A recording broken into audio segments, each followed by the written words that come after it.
ये देखिए गाइस, पूरा देहात है, ये पूरा जंगल एरिया है। एक दो घर ही है यहाँ बस। हेलो एंड वेलकम गाइस, तो कैसे हो आप लोग। मैं स्वागत करता हूँ एक और ब्लॉग में। और आज हम लोग आए हैं, मेरा जो मौसेरा भाई है उसके बुआ के लड़की के शादी में। तो ये देखिए, ये है वही जिन्नू बना बैठा है लड़की से बात कर रहा है। और ये है मेरा भांजा, जो भी खाने में बिजी है, कुरकुरे वगैरह खा रहा है। और हम सब आए हैं इधर पहाड़ वहाड़ के टाइम में नेचुरल घूमने आए हैं। मतलब ऐसे ही, क्योंकि इधर कुछ है नहीं, थोड़ा चोंगू मोंगो सा गाँव है, कुछ भी नहीं इधर। तो ये जो है, अब देख सकते हैं, बिल्कुल सिंपल सा एरिया है। ज्यादा कुछ घर उर भी नहीं है यहाँ, बिल्कुल जंगल टाइप में है।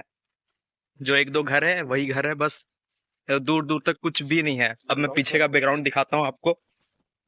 ये देखिए गाइस, पूरा देहात है, ये पूरा जंगल एरिया है। एक दो घर ही है यहाँ बस। और इसी तरह का ब्लॉग देखने के लिए मुझे सब्सक्राइब कीजिए एंड थैंक्स फॉर वॉचिंग। फिर मिलते हैं एक और न्यू ब्लॉग में।